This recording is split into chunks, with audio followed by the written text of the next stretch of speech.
Hi. So we're getting to the exciting part. I'm reviewing my journal so I can check the dates. And it turns out I had two retreats. In the second retreat, I was helping out with everyone. And when I asked God, what do you want me to do? He gave me Isaiah 54, which is also consequently the same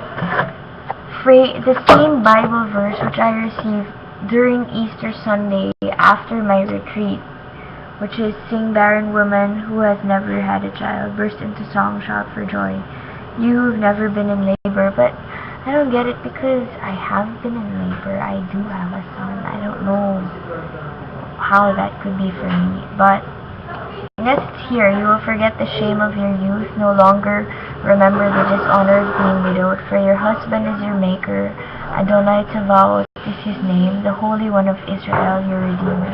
He will be called the God of all the earth, for Adonai has called you back, like a wife abandoned and grief-stricken. A wife married in her youth cannot be rejected, says God. I briefly abandoned you, but with great compassion I am taking you back." So, anyway. So that was the main purpose, but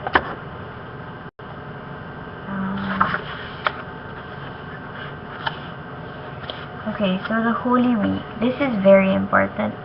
March 25 to 31. The reason why I'm stating the dates is because certain things happen because of ordered alignments. For example, like this is actually the week of the Passover that when it happened, and also Easter. So I'm just dating it just in case for posterity, right?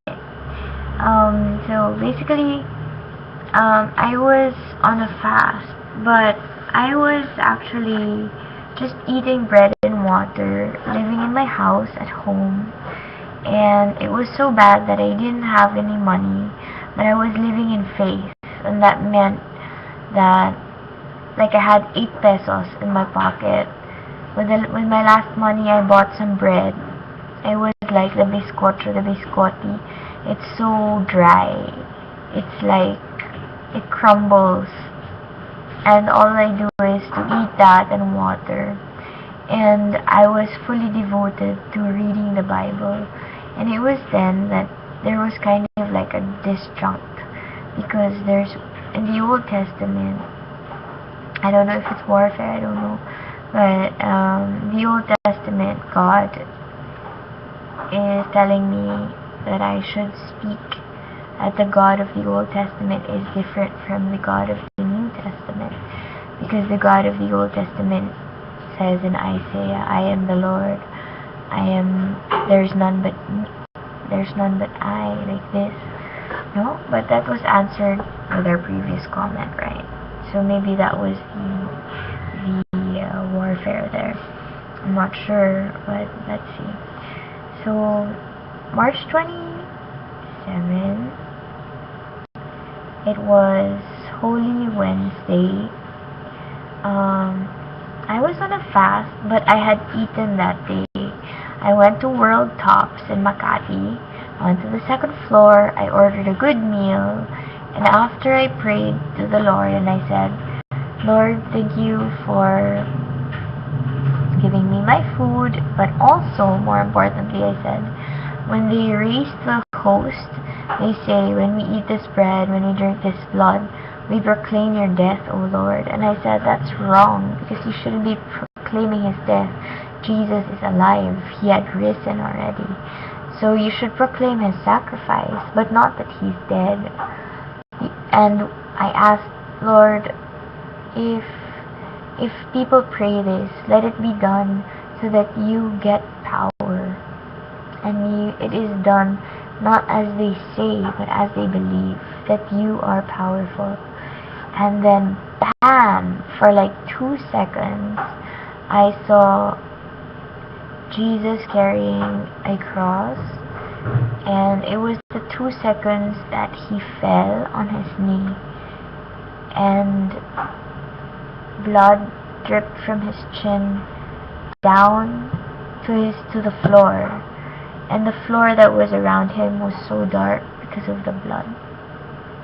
And I could just feel it, and I was angry and crying in grief because he was like so good. It was just so wrong.